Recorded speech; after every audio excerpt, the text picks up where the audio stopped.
You know, when you talk about this, you've looked at investment in youth unemployment. You've looked at investment in the rural areas, opening up to agriculture and all of that. But in terms of infrastructure, that intensity of poverty by zones, that's what you have on the screen there. But in terms of investment in human capital, is it just enough to invest in employment? What about the human capital side of it, so that they move out of the poverty trap? Is it enough to just do that?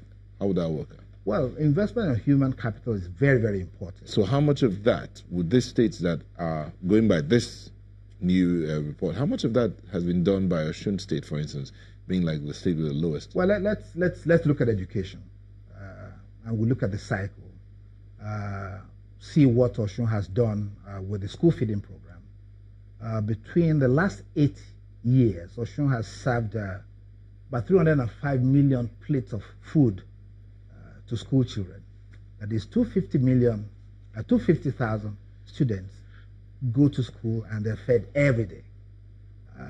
They've had, just last year, they had about 17 states across the country visit Osun to look at a wide range of social investment programs, that social protection and social investment programs of the state, across youth employment, education, the school feeding program, care for the elderly, the Osun Land Bank program. And the vice president visited Osun a little while ago and spoke to how the Osun Youth Employment Scheme, OES, has influenced the establishment of N-Power.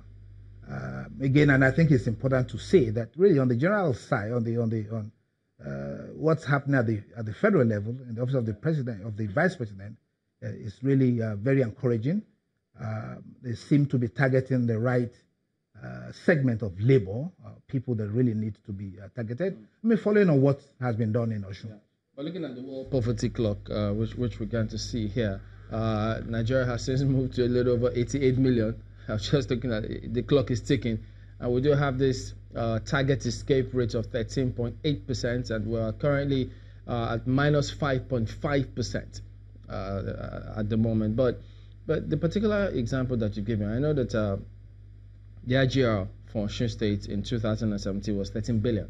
And at that point, they were ranked, I think, 24th in 2017. But we also know that they had challenges paying some of the salaries. And like several other states as well, the bailout funds or budget support, as they refer to it, notwithstanding. How did they get out of that?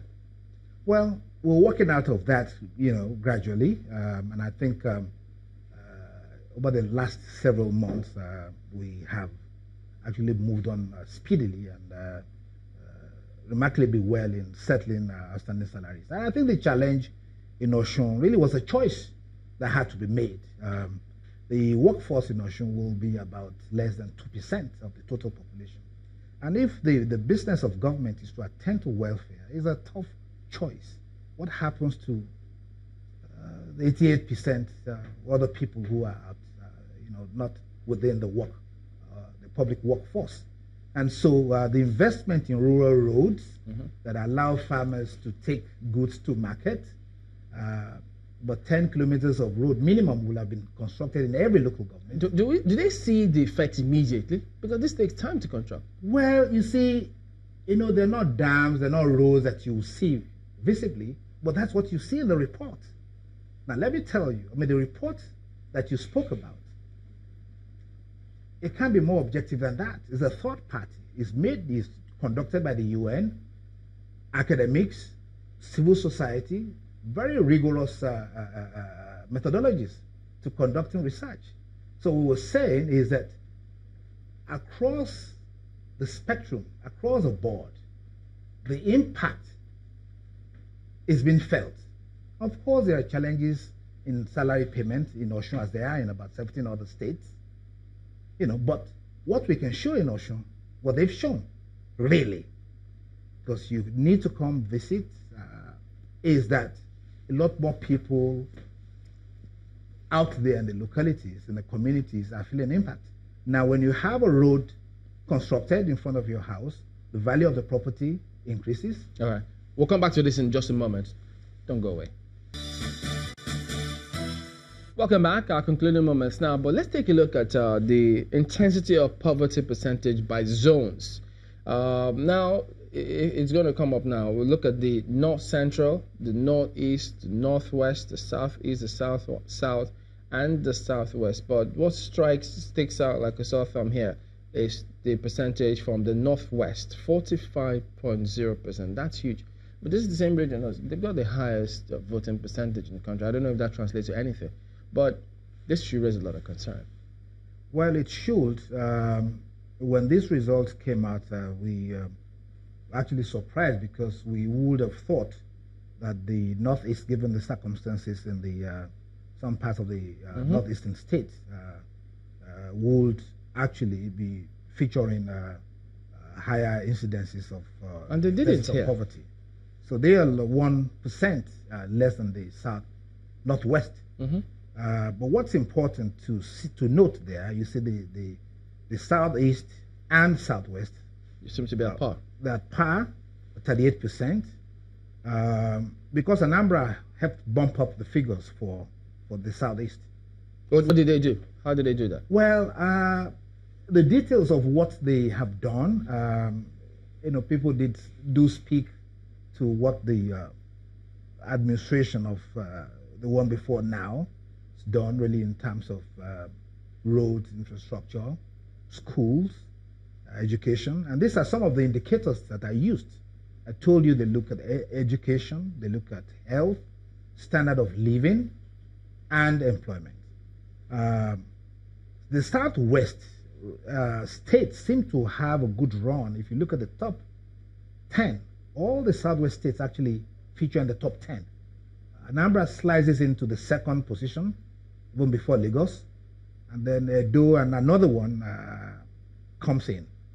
The figures in the Northeast is perhaps reflecting some of the results of the partnership initiative for the Northeast, which is a concerted, very well-funded program to support the Northeast states, the Boko Haram states that facing the challenges of Boko Haram. So a lot of investment has gone into those states, around infrastructure, and of course conditional cash transfer, non-conditional cash transfers and all of that. So I think that probably would account for what you see with the Northeast. But it's important to say that what we need to do, to really get states to move up, is to do more of certain things and less of others. Some of the things to do, education is important, access to education. So can we say that that's what stands out generally in the entire report, or should stand out? Well, yes, because I think the school feeding program has significantly helped school enrollment. A lot more students go to school, and that's some of the things that the indicators, the index looks at. Yeah, but then we then wonder, why don't we have over 13.5 million out of school children going higher than 10.5, the last figure that we had? Well, I guess that's another conversation which we'll look at another day. This is how far we can go. Dr. Charles Akinola, development policy expert. Thank you for coming on this morning. Thank you very much. Well, that's the show as well today. We thank you all for watching. We'll see you next time. I'm Chamberlain Oso. I'm Neil Taigbe. Have a good day. The views and opinions expressed by guests on this program are those of the maker and do not necessarily reflect the views, opinions, and endorsement of Channels Television.